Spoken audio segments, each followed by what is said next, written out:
Olá pessoal, tudo bem? Estou aqui no dia 8 de setembro, às 19 horas, para fazermos mais uma live com o nosso professor Germano Luiz Gomes Vieira. Olá Raquel, tudo bem? Como é que estão as coisas? Você é a nossa primeira convidada aí, ó. Primeira pessoa na sala, que legal. E eu estou aqui, está me perguntando aqui se vai aparecer o convite. Na verdade, ele tem que entrar. Deixa eu falar aqui com ele. Olá, Daniel, como é que estão as coisas? Olá, Charles, como é que estão as coisas?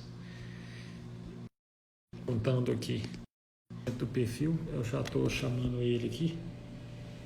Olá, Marcos, Charles, Raquel, Daniel. É bom tê-los aqui, eu só estou esperando o professor aqui, Germano, entrar. Vamos lá, deixa eu adicioná-lo aqui. Professor Germano.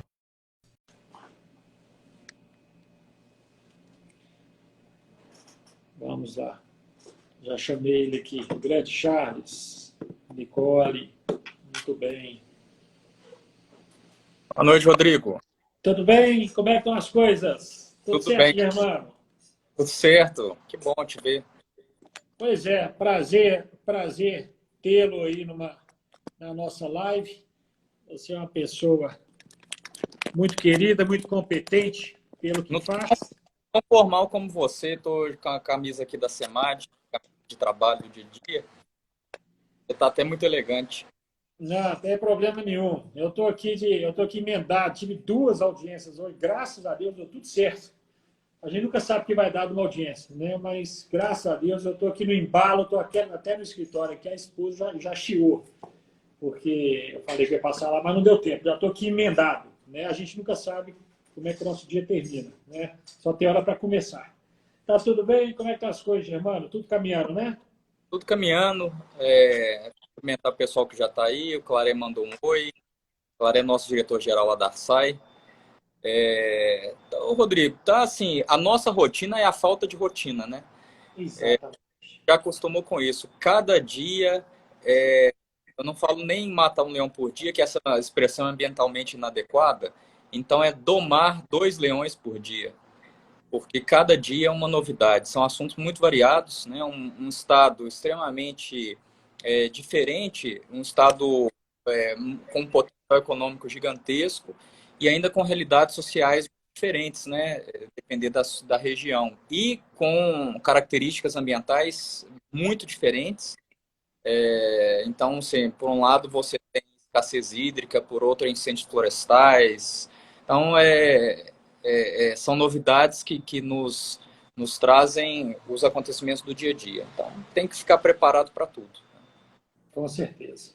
Deixa eu lhe apresentar. Professor Germano Luiz Gomes Vieira é o atual secretário de Meio Ambiente e Desenvolvimento Sustentável do Estado de Minas Gerais e presidente da Associação Brasileira de Entidades Estaduais de Meio Ambiente, ABEMA. É advogado, mestre em Direito Público pela Universidade Católica do Porto, Portugal, professor universitário, especialista em Educação Ambiental, autor de diversos livros e artigos na área ambiental, servidor público estadual de carreira. Atua como diretor do combate à corrupção pela Controladoria Geral do Estado de Minas Gerais. Já exerceu os cargos de chefe de gabinete da Fundação Estadual do Meio Ambiente, FEAM, chefe de gabinete da SEMAD, subsecretário de Regularização Ambiental, secretário do Estado adjunto de Meio Ambiente e Desenvolvimento Sustentável. Então, sobre meio ambiente, eu acho que temos aqui uma grande pessoa para falar de absolutamente tudo. Estou vendo aqui, você também é mestre, né? Mestrado em Direito Público. Maravilha. Eu sou professor também na faculdade de Savaralho, sou Direito Administrativo. Sou mestre também, sou presidente da Associação dos Moradores do Bairro Mangadeiros e atualmente sou pré-candidato a vereador pelo Partido Novo. E eu estou buscando algumas pessoas conhecedoras para tentar aprofundar alguns temas importantes para a cidade, né? Foi aí que chegou o seu nome. O Walter Lobato entrou aqui, Luiz Flávio, são pessoas, só grandes nomes entrando aqui, né? Importante nossa, que é o fato de ser lavrense, nós somos lá do sul de Minas. Quem você e o Walter? Walter também é? O Claré, o Antônio Ah, o Claré. Claré, do sul Lavras.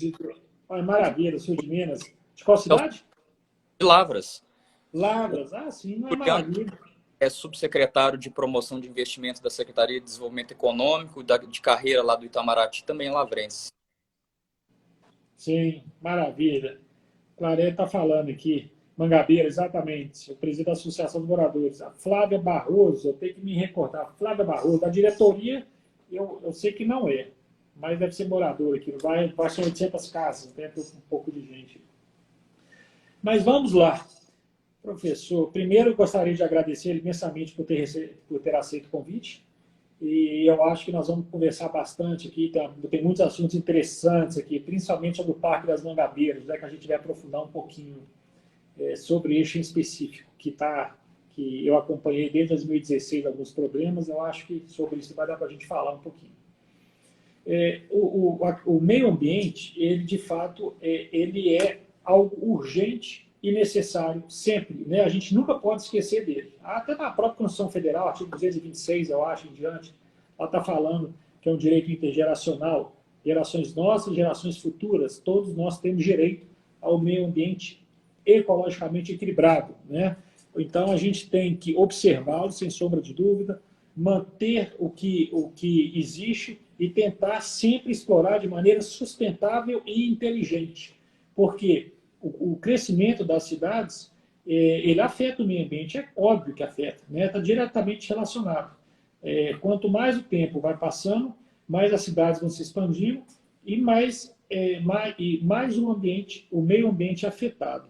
Então, nada mais correto do que estudar o crescimento das cidades para tentar afetar o mínimo possível em relação ao meio ambiente. Não é isso, professor? Você sabe que desde o movimento ambientalista da década de 70 e da década de 80, nós tivemos um início das legislações estaduais. É fato que os Estados Unidos eles despontaram na frente, na sequência veio a nossa política nacional, a primeira grande política enquanto Estado nacional é americana, é o National Environmental Policy Act, o NEPA, de 1969, em vigor desde 1º de janeiro de 1970. É uma lei assim, muito importante, ela que inspirou a lei brasileira e tantas outras legislações mundo afora. Como tudo nos Estados Unidos, uma lei que tinha um preâmbulo e 2 capítulos, super simples, mas que inaugurou a avaliação de impactos ambientais, né? A partir dessa legislação e das conferências internacionais, Estocolmo, 72, suas revisões, depois, em especial, a de janeiro de 92, mas muito Estocolmo, que é antes da nossa Constituição, isso acarretou vamos dizer assim, um iniciar principiológico nas constituições que vieram depois dessa data. Então, se você pega a Constituição de Portugal, salvo engano, 76, a espanhola, a brasileira, a Reforma Francesa, todas essas constituições já tiveram a inspiração nessas discussões internacionais que tiveram lugar aí na década de 70 e na década de 80. Então, não é de se estranhar que, pela primeira vez numa Constituição brasileira, é a Constituição Democrática de 88 que traz, pela primeira vez, um capítulo específico de meio ambiente, né? Inaugurado, como você diz, pelo artigo 225. O artigo 225 ele traz uma dupla responsabilidade, né? Todos têm o dever de manter o meio ambiente ecologicamente equilibrado, porque é um bem de uso comum de todos. A própria Constituição diz que é essencial a qualidade de vida, então ele se relaciona com os direitos fundamentais, o próprio direito à vida, do artigo 5º, a dignidade da pessoa humana como princípio da República, que é o artigo 1º, e dessa entrada em vigor do artigo 225, você tem lá dois destinatários, o poder público e a coletividade. O poder público tem uma verdadeira obrigação de fazer lá, definir unidades de conservação, exigir estudos de impacto ambiental para casos de impacto significativo, promover a educação ambiental, dentre tantas outras responsabilidades. Mas a gente não pode esquecer da responsabilidade de cada cidadão, né, sobre a questão ambiental. Eu costumo dizer, Rodrigo, em todas as manifestações que eu faço, é que não existe nenhuma atuação do poder público, nenhuma, seja em que nível for, federal, estadual, local, seja órgão ambiental, seja órgão de segurança, seja órgão de patrimônio público, de populações tradicionais, de direitos humanos, não existe nenhuma atuação do poder público que substitua duas coisas muito importantes, que é a cultura da responsabilidade e a cultura da sustentabilidade. Não adianta, o poder público ele não consegue substituir o privado. E nem é esse o propósito, nem é esse o objetivo. Mas essa cultura que é da sustentabilidade hoje deve reger a vida de cada um na sua individualidade, mas também a atividade empresarial, né? Seja industrial, seja infraestrutura, seja de agricultura, porque nós estamos falando de recursos naturais, né? Se a gente não tem, por exemplo, água em nível suficiente para utilização, não estamos falando só de matar a sede, nós estamos falando de um insumo econômico de grande importância. Então, a água não só é importante ao meio ambiente, mas é importante para a indústria, é importante para a agricultura, produzir o nosso alimento. Então, essa gestão ambiental é uma atuação que envolve diversos interesses, mas as pessoas às vezes acham que esses interesses são divergentes, mas há muita convergência entre eles, né? Basta que as regras sejam claras, que a manifestação seja coerente, seja transparente, para as pessoas realmente entenderem, né, que o coletivo depende muito desse individual. Então, realmente, a Constituição inaugurou esse princípio e a gente tenta, como órgão público, fomentar cada vez mais o uso racional dos recursos naturais. Muito bem, é verdade. E muito bem dito, né, Germano? Você falou que esta lei dos Estados Unidos parece que tem, além do preâmbulo, tem 2 artigos, não é isso que foi falado? É engraçado, a Constituição Federal do Brasil possui 250 artigos. A norte-americana possui 7, né? Então, assim, aqui no Brasil, o que a gente percebe? Essa quantidade de lei, essa quantidade de artigos, essa normatização excessiva, né? E muitas vezes a ineficiência andando junto com esse excesso de normatização. Lá nos Estados Unidos... A ação não quer dizer que quanto mais norma, mais cumprimentos. Quer dizer, é um absurdo pensar assim. Está muito claro, né, hoje, até mesmo pela lei de liberdade econômica, a necessidade, inclusive, de você pensar 2 vezes antes de fazer uma regra, né? Aqui a SEMAD e os órgãos ambientais, inclusive, hoje no nosso sistema, a ARSAI, a FEAM, o IGAM e o IEF, que são 4 entidades, somos os primeiros órgãos ambientais do país a instituir a avaliação de impacto regulatório em órgão ambiental. Quer dizer, antes de você fazer uma regra ambiental, a gente avalia, primeiro, a necessidade daquela regra. E, segundo, a sua repercussão no mundo do administrado, né? Porque a gente tenta cada vez menos, quanto mais legislação, mais conflito entre as leis e para o administrado fica cada vez mais difícil cumprir todo esse emaranhado de regras. Então, você tem toda a razão. Exatamente. Questão da antinomia de normas. Lá nos Estados Unidos, o sistema do common law, os precedentes lá são muito bem observados. Aqui não, né? Aqui há uma insegurança jurídica generalizada neste país do civil law, em que o common law começou a ser introduzido através das súmulas vinculantes e repercussões gerais, exatamente para tentar focar na segurança jurídica. Vamos ver se a gente consegue, né? E quando assim, se for, talvez no futuro, vamos torcer para dar certo, talvez a gente consiga a gente necessite de menos normas, né, e mais mentalidade individual de cumprir o que se espera, né, e o que se pretende. Germano, deixa eu aproveitar o gancho sobre praças e parques, sobre a questão do meio ambiente ecologicamente equilibrado, que eu me lembrei sobre as praças e parques. Aqui em Belo Horizonte, o prefeito ele abriu há pouquíssimo tempo as praças e os parques. Ele tinha colocado um gradil e mandou retirar. Tá? Então, o que a gente percebe é que as pessoas, depois de 5 meses, quase 6 meses aí de quarentena, todos ficaram reclusos. Todos não, né? A grande maioria. ficou recluso em casa, sem poder sair, exatamente apreensivo, porque a gente não sabia o que seria dessa doença. Né? Está todo mundo preocupado. O que a gente percebe agora? Com a reabertura dos parques e das praças, grande contingente populacional está lá frequentando, e até nas praias, né? Eu vou um pouco além. Nas praias, a gente acha, na hora que a gente olha, fala, ué, mas peraí, acabou a pandemia, né? E a gente percebe que tem alguma coisa errada. Por quê? Está tendo muita gente, às vezes as pessoas não estão preocupadas, não estão de máscaras, estão ali e estão interagindo no meio de uma pandemia como a nossa, né? Então, assim, eu queria que você falasse um pouquinho sobre essa situação das praças e parques, dessa reabertura. O que você vê sobre isso aí? Olha, eu tive até recentemente lá no Rio de Janeiro, foi até muito estranho, porque estava autorizado você tomar banho de mar, mas você não podia ficar na areia. Eu ia fazer uma coisa mais incoerente, né? Então, a Sim, pessoa no calçadão não cabe todo mundo. Então, eu acho que faltou um pouco de organização na reabertura. É, eu acredito, Bedran, que eu acho que já está na hora nós de voltarmos, né, ao nosso novo normal. É importante a gente fazer isso com um ordenamento adequado.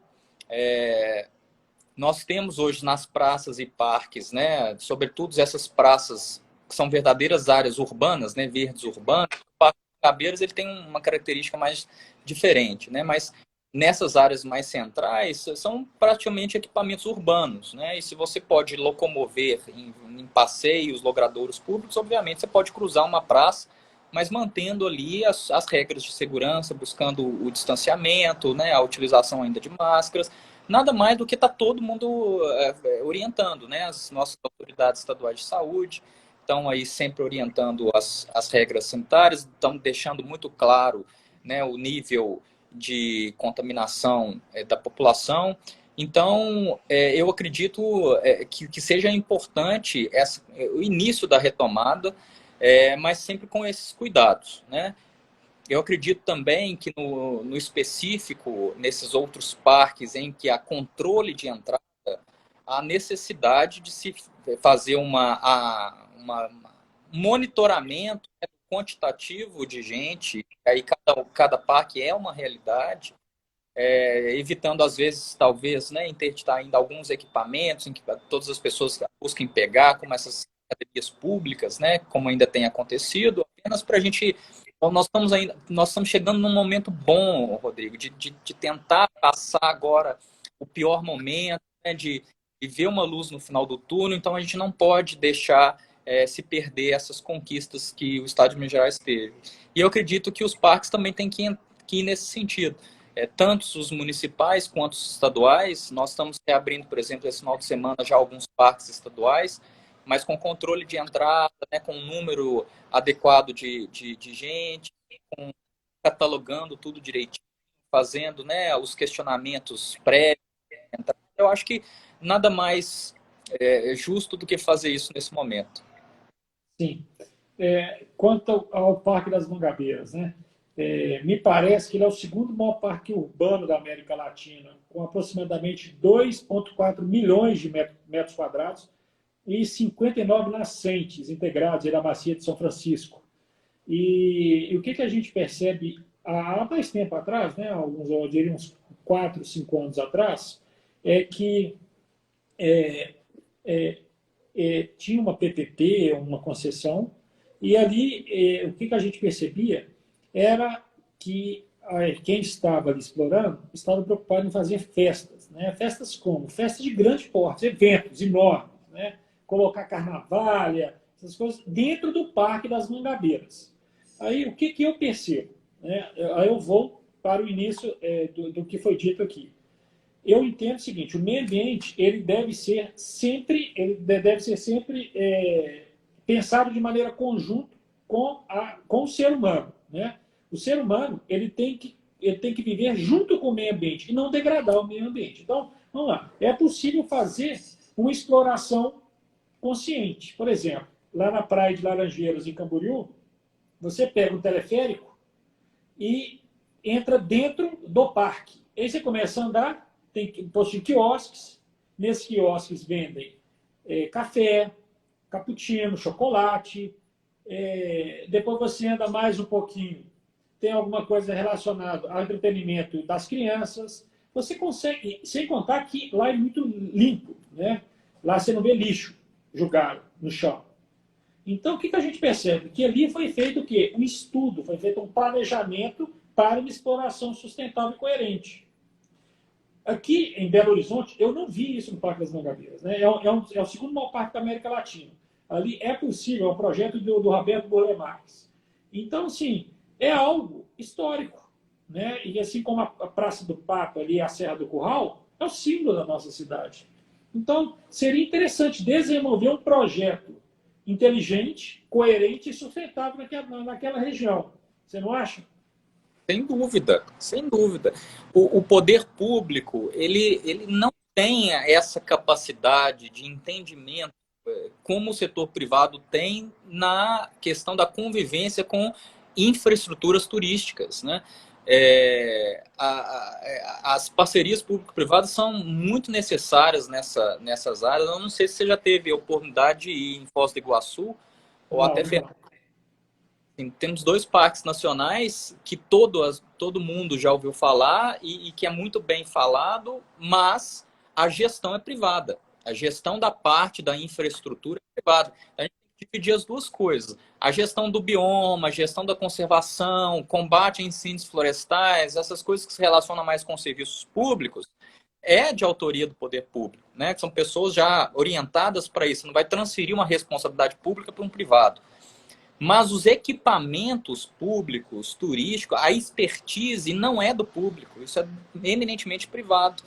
Então, o que acontece? Nós fizemos um programa de concessão que eu acho que poderia ser, inclusive, um modelo a ser implantado no Mangabeiras e tantas outras unidades de conservação municipais, que é o modelo de concessão, né? Chama Parque o programa, tem até no site do IEF, tem essa apresentação. É o Programa Estadual de Concessões de Unidades de Conservação. Nós selecionamos 20 primeiras unidades de conservação que passarão a parte da infraestrutura, rede de hotéis, souvenirs, entrada, ecoturismo, trilhas, teleférico, tirolesa, sabe? Todos esses atrativos turísticos serem geridos pelos privados, né? E ficamos muito felizes, Bedran, que nós fizemos essa apresentação para o Ministério do Turismo, para o Banco Mundial e para o BNDES.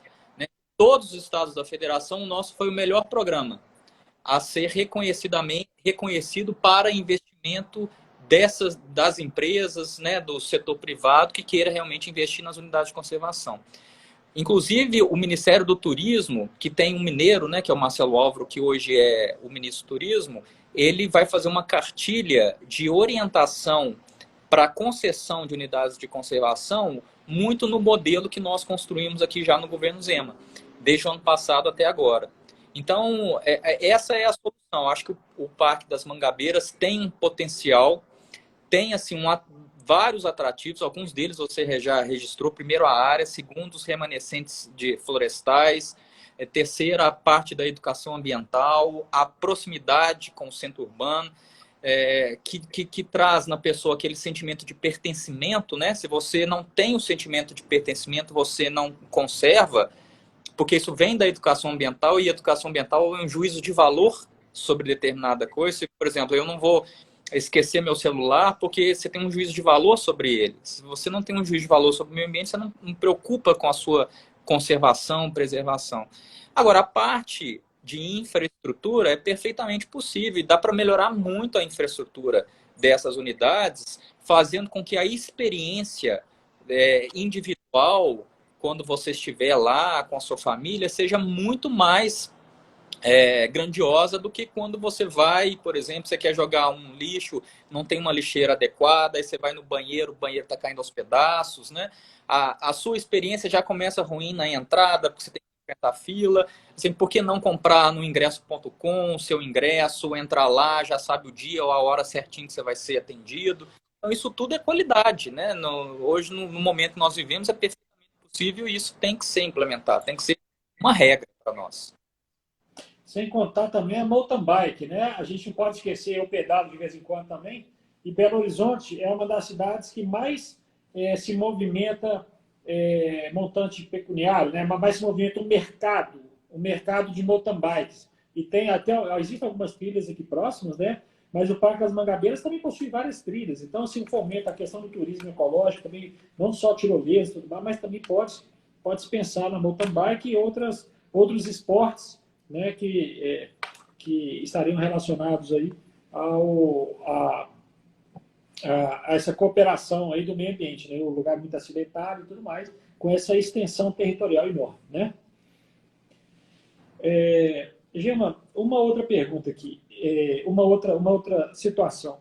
O que a gente percebia antes é que os centros urbanos, antes da pandemia, que os centros urbanos eles estavam crescendo de maneira verticalizada. Né? Por que verticalizada? Porque todo mundo quer ficar perto do trabalho, todo mundo quer gastar o mínimo possível de tempo no transporte e quer utilizar o transporte público. Não é grandes coisas. Né? São Paulo ele tem um metrô, Belo Horizonte não tem. Então, assim, o que a gente percebia, o que a gente percebe, né, e percebeu antes da pandemia, era uma grande demanda por apartamentos próximos a regiões do próprio trabalho. Ok. E com a pandemia, o que a gente percebeu? Muitas pessoas trabalhando de home office e uma mudança de paradigma muito interessante. Qual foi essa mudança de paradigma? A procura por casas, por sítios e locais um pouco mais distantes. Olha que interessante. Por quê? Porque percebeu-se a possibilidade de trabalhar, de exercer a sua labuta em home office, né? Apesar de home office ter outro problema. Um problema assim, né? De uma situação que a gente tem que administrar para quem tem filho pequeno. Né? Você não sabe que horas que o menino vai entrar no quarto. Né? Eu, no meio de uma sustentação oral, outro dia, apareceu o Leonardo. Então, assim, meu filho tem 2 anos. E não tem jeito, não tem o que fazer. Né? Tem que ter um pouco de paciência. Mas, sim, são situações que nós estamos vivendo e nós estamos nos adaptando.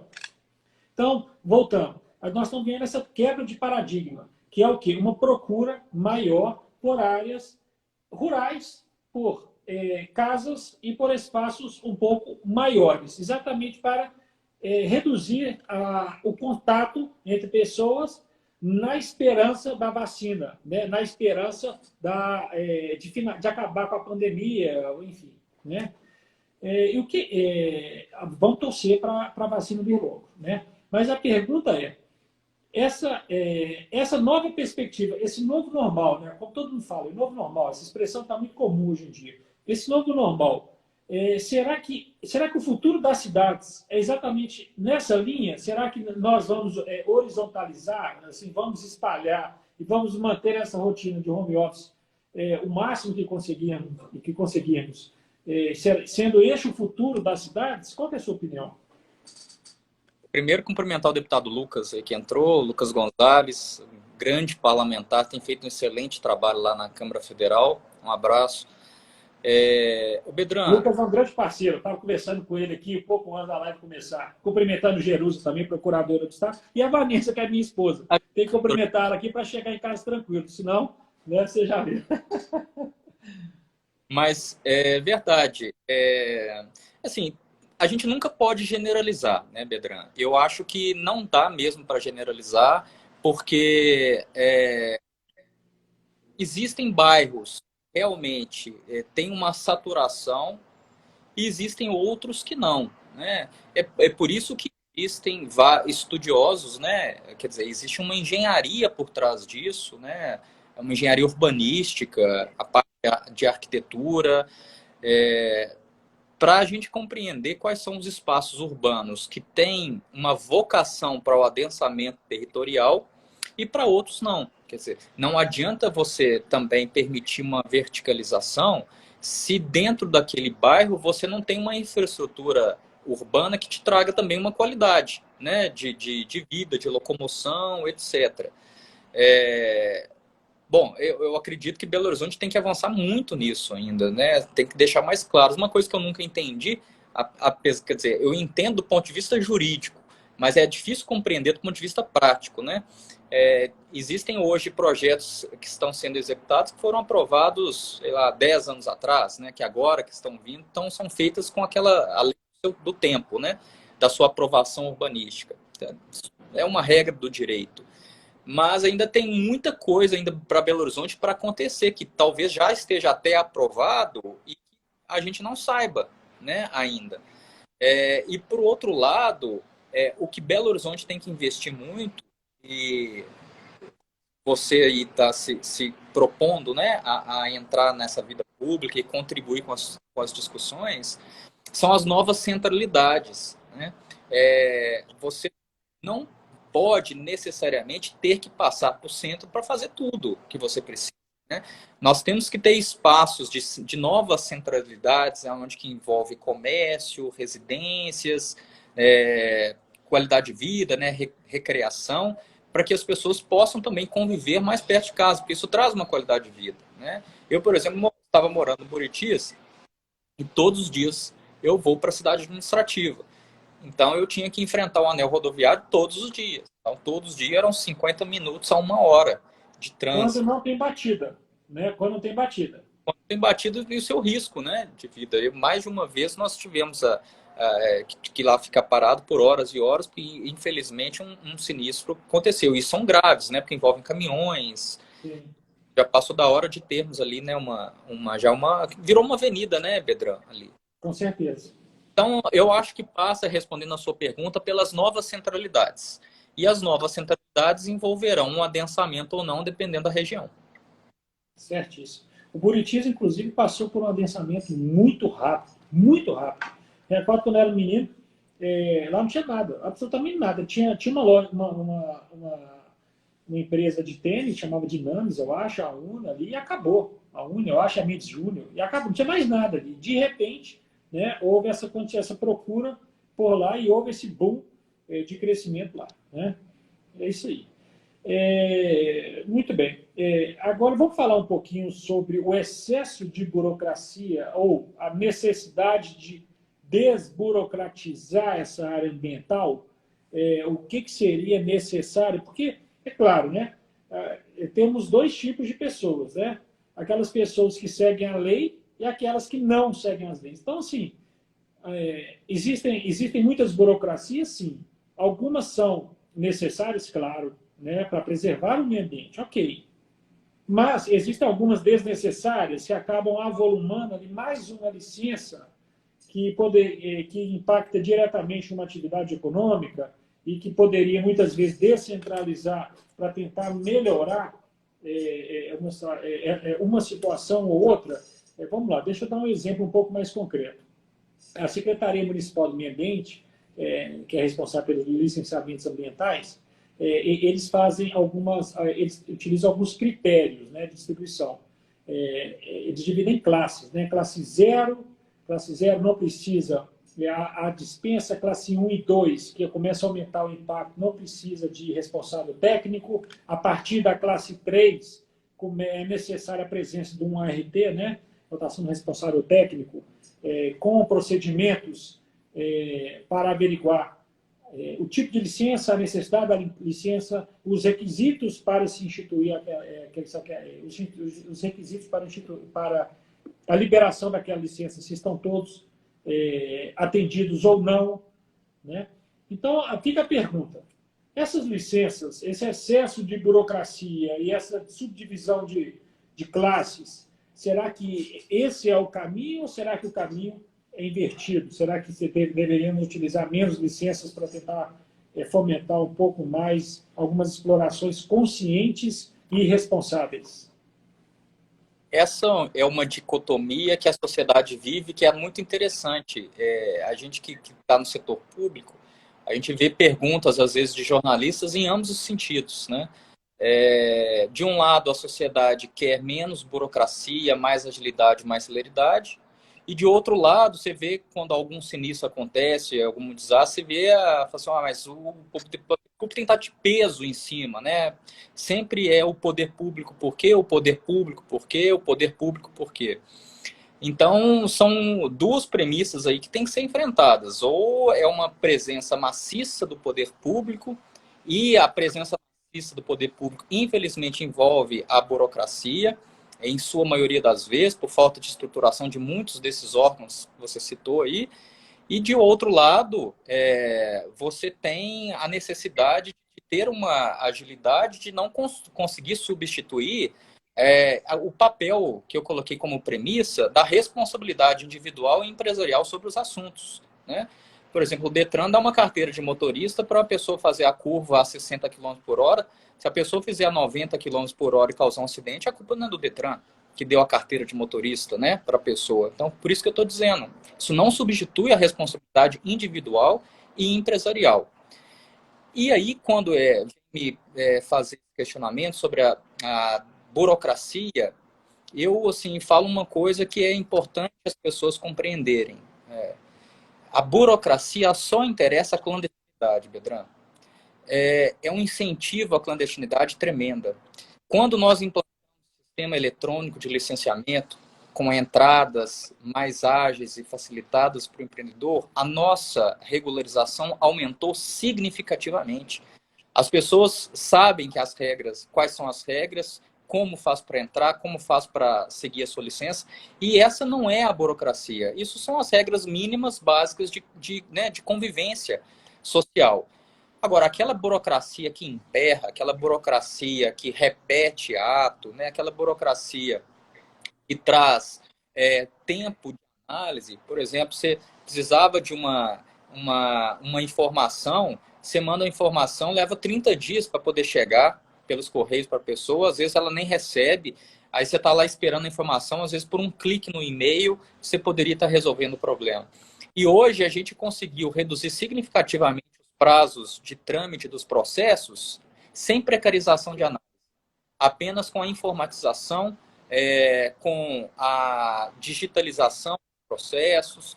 Isso tudo trouxe uma redução significativa dos prazos. Então, quando pergunta assim, e vão te perguntar muito, você é a favor da flexibilização das regras? Eu sempre respondo com uma outra pergunta. Depende do que você está entendendo por flexibilização. Se flexibilizar for desburocratizar, né, tirar etapas que são burocráticas, desnecessárias, vamos chamar de cartoriais, sim. Agora, se desburocratizar significa tirar os requisitos técnicos de análise, aí não, porque são requisitos técnicos mínimos para você realmente ter um determinado empreendimento.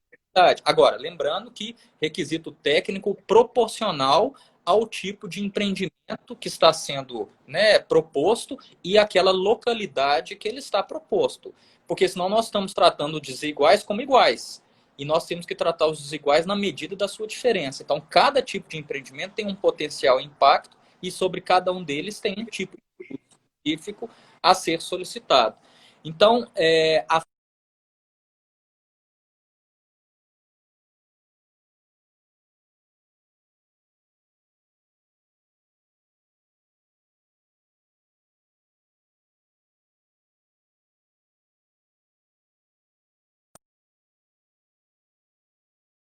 molda as diferenças. E realmente também é um sentido para essa palavra flexibilizar, né? Cada tipo de empreendimento deve ter um tipo de análise específica, você não pode tratar todo mundo da mesma forma.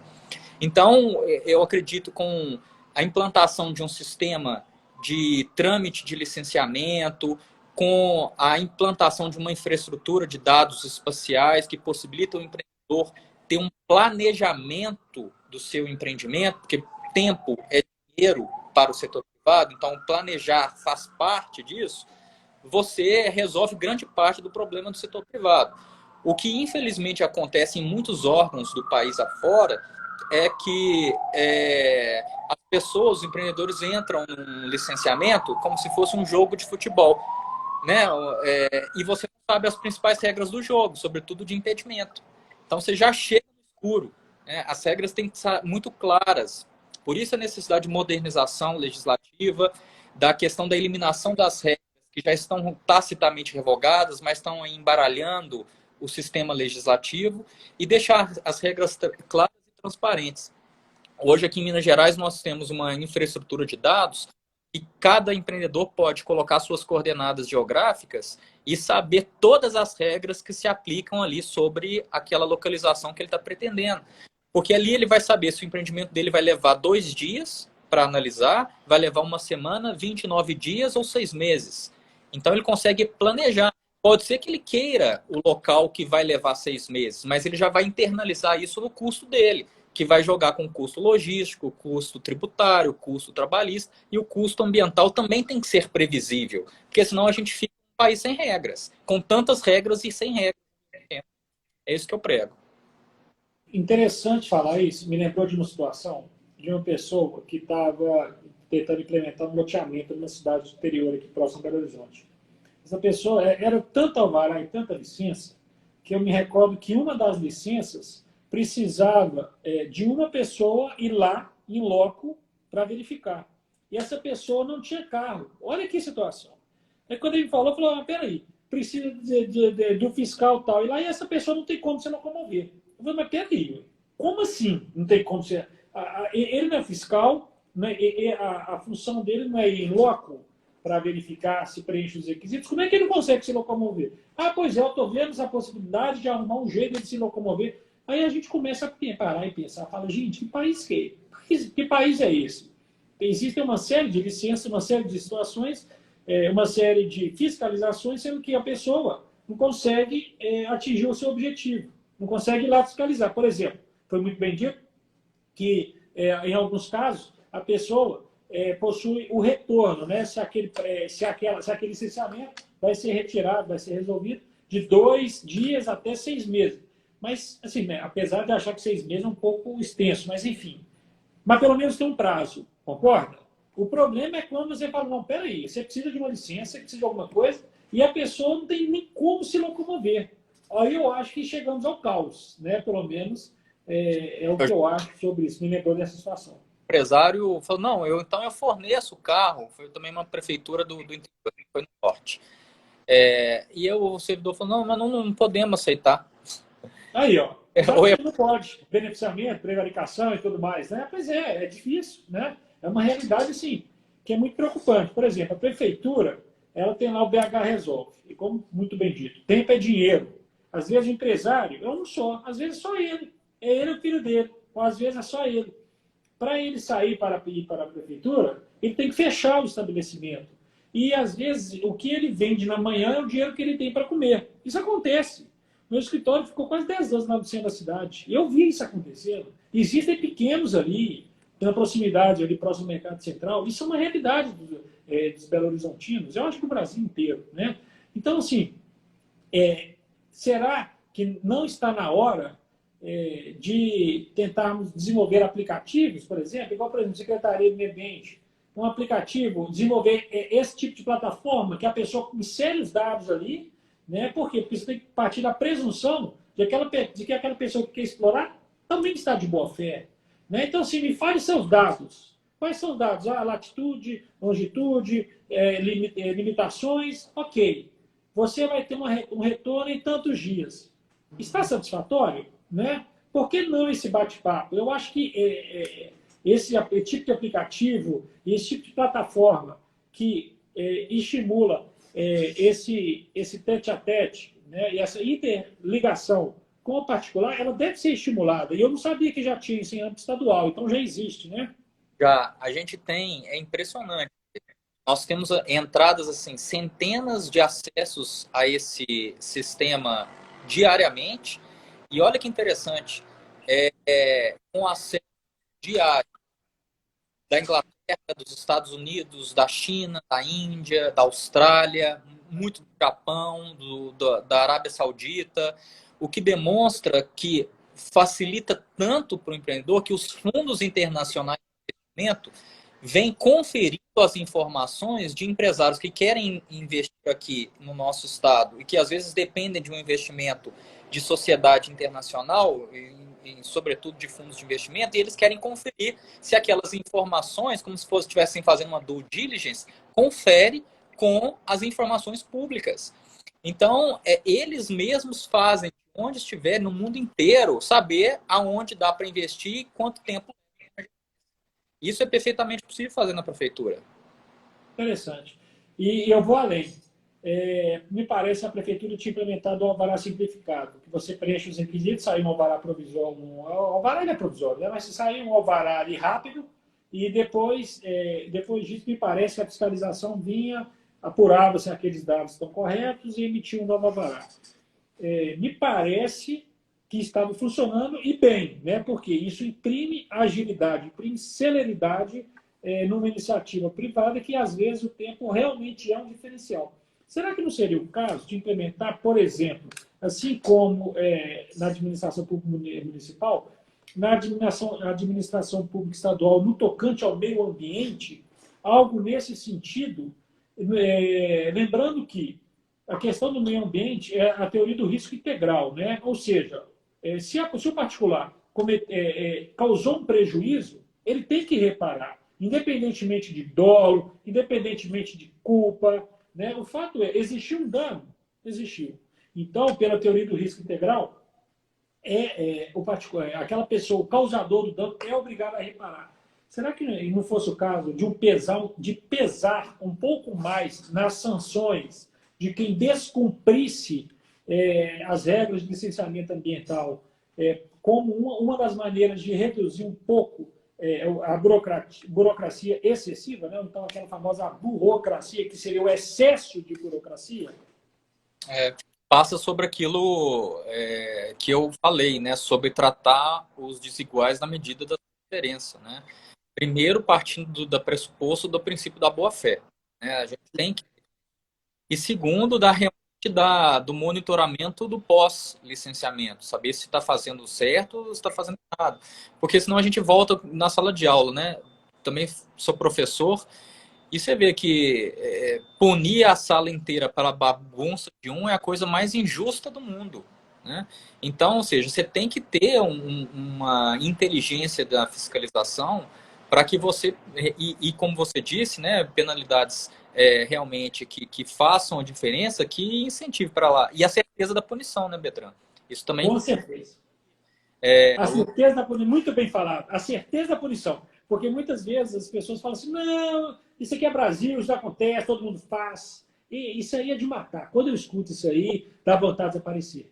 Vai levar tantos anos, né? Exatamente. Processo vai ser anulado, tem prescrição e tudo mais. Isso é de matar, realmente. É a certeza da punição. A partir do momento em que as pessoas vão perceber, que o Estado pune, e pune tal como a lei preceitua, né, aí talvez há uma mudança de mentalidades aí, né, nessas pessoas que querem dar o famoso jeitinho de não fazer, né, que acabam fazendo e forçando a barra. Né? Essa linha a gente tem trabalhado. Germano, eu ia entrar agora para falar um pouquinho sobre resíduos sólidos, aproveitamento, sobre os 3 R's, né? Reduzir, reutilizar e reciclar, mas infelizmente não vai dar tempo. Nós já estamos aqui nos 9 minutos finais e eu já queria... É muito ruim, né? Se eu entrasse no tema, não ia dar para a gente fazer o fechamento aqui. Eu queria deixar aí uns 5 minutos finais, ou até menos, para o seu fechamento, para a sua reflexão, para depois sim eu fazer o fechamento final da live, por causa do passar da hora aí. Bom, Rodrigo, primeiro agradecer você pelo convite, né? Eu fiquei muito lisonjeado. A segunda live que eu participo com pré-candidatos do Partido Novo, eu fico muito feliz. Dizer também que a única criança que eu tenho é essa aqui, de compromisso e com o meu trabalho. E, além disso, sou muito feliz por estar ainda hoje no governo de Minas, né? Eu sou servidor de carreira, técnico. A secretaria está fazendo, Rodrigo, 25 anos. Fez ontem 25 anos, né? Um jubileu. E muito, muito percorrido. Já foi uma secretaria que inseriu o desenvolvimento no nome, então não é uma secretaria de meio ambiente, é meio ambiente e desenvolvimento sustentável. Ela tem muito ainda a percorrer, mas acredito hoje que é uma das pastas mais importantes do governo. E eu acompanhei 10 anos do serviço público. São anos de abnegação, de doação pessoal, da sua vida privada para um serviço público, né? Ninguém é dono da verdade, não é possível agradar todos, mas eu acho que muita escuta, com muito diálogo, com muita transparência, com o entendimento dos problemas, a gente sempre busca resolvê-los de uma forma consensada, né? Não é por isso que agora em Minas Gerais nós estamos implementando um dos programas pioneiros, que não existe paradigma desse programa no país inteiro, que é o programa de conversão das multas ambientais em projetos de melhoria da vida das pessoas. Né? Ao invés de dinheiro de multa para tesouro, vai dinheiro da multa para a pessoa, para melhorar a condição de vida da pessoa, ecológica, parques, infraestrutura, enfim, diversas possibilidades de aplicação desses recursos. E aí você resolve a penalidade administrativa, a cível e a criminal numa mesa, sentado. Quer dizer, você passa a vida, como diz, não tem preço, né? Você passa a vida limpo ali, resolve todos os problemas, o promotor não vai te processar depois, não vai... Diz que o problema do Brasil nunca é o futuro, é o passado, né? Você não vai ser processado de novo por alguma coisa que você já resolveu na via administrativa. E isso é uma questão que conseguimos, porque nós conseguimos discutir de frente para frente com o Ministério Público, com o Tribunal de Justiça, com os demais órgãos de controle. Isso se traduz no jeito mineiro de se fazer acontecer, de fazer política, de discutir, né, de sentar, de entender as situações. Isso é muito próprio da área ambiental, sabe, Rodrigo? Às vezes, nós enfrentamos problemas muito difíceis, mas quando a gente senta com diversos outros órgãos de Estado, órgãos públicos, a gente vê que a gente converge, e especialmente com a sociedade civil e com o setor produtivo. Nós não tem outro meio ambiente, só tem esse. Então, a todos esses, poder público e sociedade civil, como diz a própria Constituição, é atribuída a tarefa de defender o meio ambiente. E vamos defender o desenvolvimento sustentável. Essa é a mensagem. Com certeza, eu acho que este é o caminho. Não existe, como muito bem dito, o meio ambiente é um só. Né? A gente está percebendo a temperatura da Terra está aumentando, as geleiras elas estão começando a descongelar. Então, assim, não tem o que fazer, não tem como a gente fechar os olhos. Né? A gente tem que encarar essa situação, que o meio ambiente é um só. Né? E está para nós, assim como está para o resto do mundo, assim como estará para as gerações futuras, ou não estará se a gente não reagir. Né? Então, assim, é muito importante a gente ter essa consciência de preservação, essa consciência de que deve existir uma cooperação sustentável e inteligente, né, para viver em harmonia sempre o ser humano e o meio ambiente. Professor, muitíssimo obrigado pelo seu tempo, muito obrigado pelas suas palavras, eu aprendi muito, achei interessantíssima a live. Eu queria agradecer imensamente por todos que entraram, que nos acompanharam e que estão aqui presentes. E vamos tentar fazer um mundo melhor, um mundo com mais compreensão, um mundo com mais amor, um mundo com um pouco mais de tolerância, porque, afinal de contas, é isso que a gente precisa. Né? Um pouco mais de paciência, um pouco mais de amor, porque tempos melhores virão, se Deus quiser. E essa vacina também do Covid virá, se Deus quiser. É tudo que a gente mais quer ouvir. Né? Fique com Deus, professor. Um grande abraço. Jornada, que Deus te abençoe. Muito obrigado. Um abraço. Um abraço.